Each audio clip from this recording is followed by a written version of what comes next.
सुवर्णपुर सहर सूर्योदय बैंक रे कार्यरत जड़े युवक निजर जीवन हारी मृत युवक जनक बलांगीर जिला लुईसिंगा थाना अंतर्गत बादीमुंडा गाँव आकाश त्रिपाठी होइथिबा बेले से सुवर्णपुर सहर पटाभाड़ी स्थित सांगवी भवन ठारे अन्य 4 जनक सह रही आसुथिले।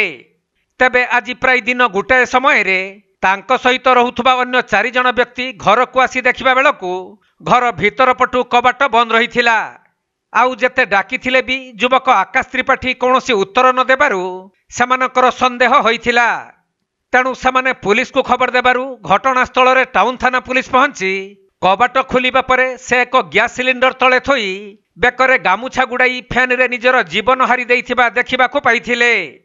परे पुलिस मृतदेह को जबत करिबा सहित तांको परिवार लोकंकु खबर देइथिले। हेले केउ कारणरू आकाश निजर जीवन हारिले से संपर्क रे पुलिस तदंत करुछि। प्रयास समझा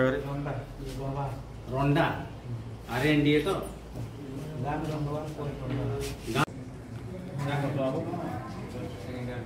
जीवन तांबी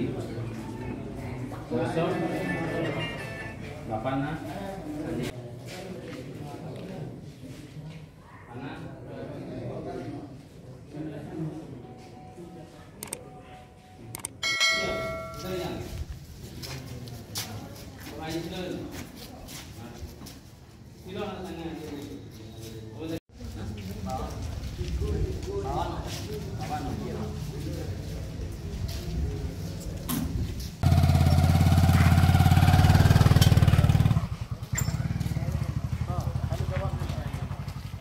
सुवर्णपुर जिला प्रतिनिधि पीतांबर महापात्र रिपोर्ट कोणार्क लाइव।